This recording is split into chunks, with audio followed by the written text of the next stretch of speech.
Hello guys, UK में सर्दियाँ आ गई हैं मतलब हीटिंग ऑन करने का टाइम हो गया है. So what we are going to do today is we are going to clean our central heating system. Last weekend हमने अपनी सेंट्रल हीटिंग में क्लीनर डाल दिया था and this weekend we are going to drain it and हम उसमें system inhibitor डालेंगे जिससे कि it's going to prevent any lime scale and increase the efficiency of the central heating system. Now if your central heating system is pretty new, then you don't really need to do it every year. You can do it once in 2-3 years. So we're going to do it today. I'll show you how we do it. Maybe there are other ways of doing it, but this is how we do it. तो radiator के drain plug को हम इससे खोलेंगे तो ये tool use हो सकता है. और भी बहुत से अलग टूल हैं जो यूज़ कर सकते हैं, बट मैं ये यूज़ करता हूँ. और किसी का ज़्यादा प्रॉब्लम है तो बता दिए. ड्रेन में फिट कर दिए. That's it. So ये गार्डन होस को ड्रेन में फिट कर दिए और ये दूसरा एंड अंदर. ये ड्रेन प्लग होता है, इसको ड्रेन प्लग बोलते हैं.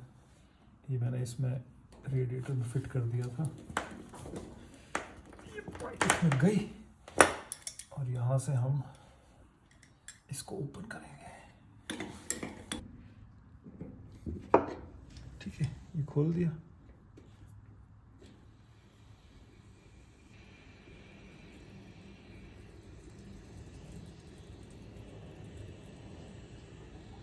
बाहर ड्रेन हो रहा है, आवाज आ रही है बाहर.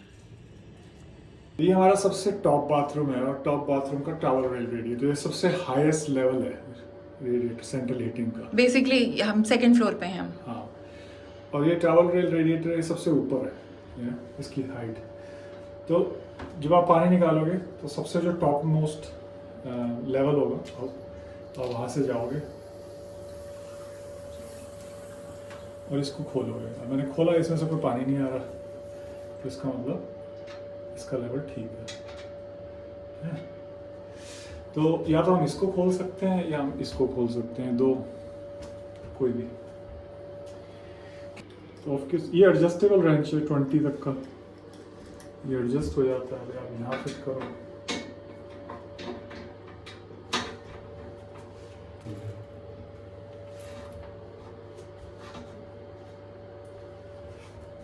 तो प्रेशर हमने बॉयलर का रिलीज कर दिया. सेंट्रल हीटिंग सिस्टम ड्रेन कर दिया. और हर बॉयलर में सेंट्रल हीटिंग सिस्टम ड्रेन करने के अलग अलग तरीके होते हैं. पर जनरली आप रेडिएटर के अंदर एक ड्रेन प्लग होता है जो पुराने सिस्टम में ऐसे ही होता है. तो आप उसको ड्रेन को खोल के, जैसे हमने दिखाया था, वो ड्रेन हो गया और प्रेशर ड्रॉप हो गया. तो जो बॉयलर में अंदर प्रेशर ड्रॉप हो जाए तो आप इसको खोल सकते हैं. प्रेशर ड्रॉप होने के बाद ये खाली हो गया होगा. खाली है. इसके अंदर हम ये डालेंगे, इसको कहते हैं सेंटिनल X100 इनहिबिटर. ये एक बॉटल 1 लीटर की है और ये 100 लीटर पानी सेंट्रल हीटिंग में एक लगती है. और जनरली सेंट्रल हीटिंग के अंदर नॉर्मल घरों में 100 से 125 लीटर होता है. तो सेंटिनल X100 सबसे ज़्यादा यही यूज़ होता है मार्केट में. ये सबसे ज़्यादा पॉपुलर, और भी बहुत से ब्रांड हैं बट ज़्यादातर ये यूज़ करते हैं. मैं तो काफ़ी सालों से यही यूज़ करता हूँ. तो दिस वर्क्स परफेक्टली. ये 1 लीटर, एक बॉटल 100 लीटर में डलती है. अगर आपके सेंट्रल हीटिंग सिस्टम में 100 लीटर से ज़्यादा है तो आप 1 या 1.5 भी डाल सकते हो. तो मैंने 2 लीटर मंगाई हुई है. 2 बॉटल है हमारे पास. अगर थोड़ा ज़्यादा भी डल जाए तो कोई प्रॉब्लम नहीं है, कम नहीं होना चाहिए. हमारे पास ऑलमोस्ट 11 में 100 लीटर से ज़्यादा ही पानी होगा. You can open it.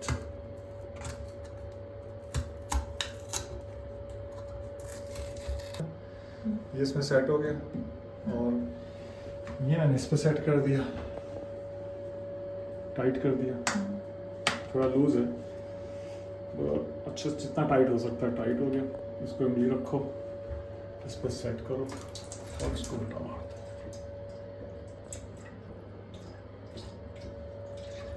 तो बताओगे इसके फ़ायदे क्या होते हैं? पुराना सेंट्रल हीटिंग सिस्टम होता है. इसके अंदर पुरानी पाइप्स लगी हुई हैं, पुराने कुछ रेडिएटर नए हैं, कुछ पुराने हैं. तो ओवर टाइम उनमें थोड़ी रस्टिंग हो जाती है. और अगर इनहिबिटर जो है वो 2-3 साल पुराना है तो वो उसकी परफॉर्मेंस लो हो जाती है, तो आपको अपग्रेड करना पड़ता है. और अगर कभी आपने सिस्टम को खाली किया, तो अगर आपने सिस्टम को खाली किया तो आपको फिर टॉपअप करना पड़ेगा। तो जब भी कभी भी सेंट्रल हीटिंग सिस्टम में कभी कोई लीक हो जाए या कभी किसी और चीज़ से काम करना पड़ेगा, आपने सिस्टम ड्रेन कर दिया, क्योंकि ये क्लोज सर्किट है, अगर आपने इसको सिस्टम को ड्रेन किया तो आपको टॉपअप करना पड़ेगा। तो दैट डजंट मैटर कि जब भी आप ड्रेन करोगे आपको टॉपअप करना ही पड़ेगा। नहीं करोगे तो सिस्टम के अंदर जो पानी है वो पाइप को करोड करेगा, बॉयलर को ख़राब करेगा, उनकी सील्स खा जाएगा, कहीं एक पिन होल कर देगा किसी पाइप में। तो और पुराने रेडिएटर्स में स्लज भी जमा हो जाती है, तो उनको करोड करता है, तो और ज़्यादा स्लज बनाता है। और इसको डालने से जो, क्योंकि इसमें कम से कम 125 लीटर से लेके 150 लीटर तक पानी जाएगा, डिपेंडिंग ऑन आपके घर में कितने रेडिएटर हैं। तो इनहिबिटर जो है वो सिस्टम के अंदर क्लोज सर्किट है, उस पानी के अंदर डिजॉल्व होके इन सारे रेडिएटर्स को रस्ट से और सिस्टम को क्लीन रखता है। तो इसकी लाइफ अच्छी हो जाती है और बॉयलर के पार्ट्स, बॉयलर भी ज़्यादा जल्दी ख़राब नहीं होता। तो लॉन्ग लाइफ के लिए बेसिकली, परफॉर्मेंस के लिए भी। दूसरा, आपको इंडिकेशन मिल जाता है कि कब इसको डालना चाहिए, क्या प्रॉब्लम चल रही है। कई बार रेडिएटर्स में आवाज़ आएगी, जब भी हीटिंग चालू होगी तो उसमें आवाज़ आएगी, टक टक टक नॉकिंग साउंड आएगी, तो उससे आइडिया हो जाता है कि जब वो नॉकिंग साउंड आ रही है तो इसका मतलब रेडिएटर में कहीं ना कहीं कुछ ब्लॉकेज है, स्लज है। तो हमने इसलिए जो सिस्टम क्लीनर आता है X400 आता है और X800 आता है। X800 बहुत ज़्यादा स्ट्रॉन्ग होता है, उसको डाल के अगर आप 4-5 घंटे चलाओगे और निकाल दोगे तो वो ठीक है। X400 को आप महीने तक चला सकते हो। तो हमने वो सिस्टम में डाल के उसको चलाया 1-2 हफ्ते, अब उसको ड्रेन करके हमने इस इनहिबिटर डाल दिया।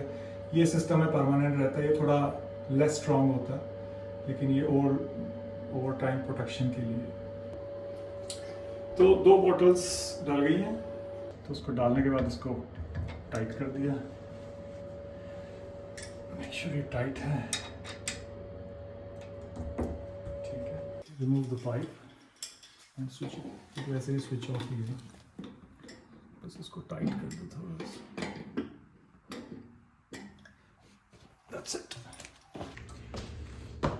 मैंने सेंट्रल हीटिंग सिस्टम को रिफिल कर दिया है और थोड़ा ज़्यादा कर दिया ताकि रेडिएटर्स में से जो है एयर निकालनी होगी, ब्लीड करना होगा उनको।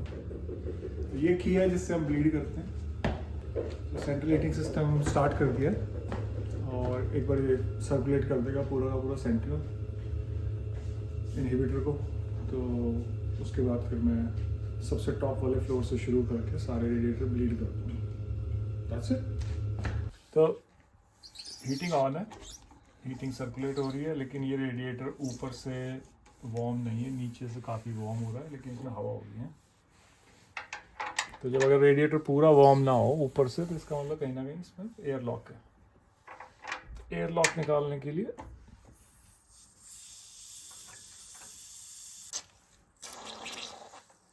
अब इसमें गर्म पानी आ गया।